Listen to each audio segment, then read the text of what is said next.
Hello everyone and welcome back to my channel. This is Danrie from Craft of Giving, and in today's video I want to share how to make something pretty special for your special fur baby in your life, whether it's your own or someone that you know's fur baby, but fur baby nonetheless. To do something special for your fur baby this Easter, go ahead and create a delightful little treat, either using your own recipe or feel free to use the recipe I have typed out down below for you.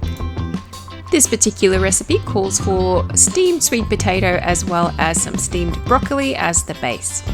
Go ahead and prepare your vegetables just before your sweet potato is cooked. Go ahead and add in the broccoli that you've washed and chopped up and let that steam for a couple of minutes as well. Using a food processor or a Thermomix like I have, go ahead and blend your vegetables along with 2.5 cups of wholemeal flour. Very important to use wholemeal rather than plain flour or self-raising flour. It is better for your fur baby's tummies. Some eggs and some peanut butter. Now there's no need to add in any vanilla or sweeteners. Dogs don't typically need that. Go ahead and blend that up until it's all combined, and then using 2 sheets of baking paper, go ahead and roll out your little treat dough to the desired thickness. I will add that if you're using peanut butter in your recipe, to be sure to use only 100% peanut butter with no added sugars, vegetable oils or salts. Now you can totally use a different cutter. I use the little doggy bone one because this is one that I had on hand that makes for the perfect size treat, but having little love heart ones or even some Easter bunny ones will work perfectly fine. If you are going to do an egg hunt like I am at the end, make sure that whatever cutter you use, they will fit inside the eggs that you use.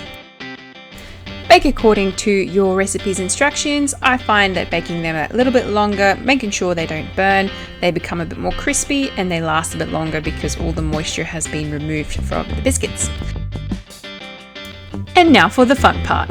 Go ahead and fill up your little Easter eggs with the treats that you've just prepared and enjoy a fabulous Easter egg hunt with your fur babies.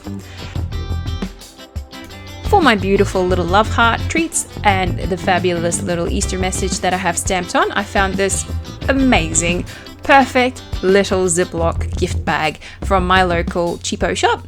I believe you can find these online even through Daiso or even Temu. I'll have a look online and see if I can find it and leave the links down below. Go ahead and add 2 bickies into your little Ziploc bag and gift that to your favorite little fur babies in your life.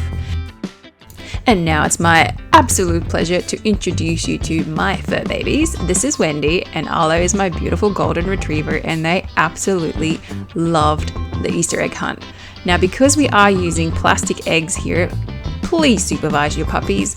Mine are very good with treats, but I would never leave them alone with this because it is plastic for one, but they were able to locate the eggs hidden around the garden as well as crack them open and get the treats out.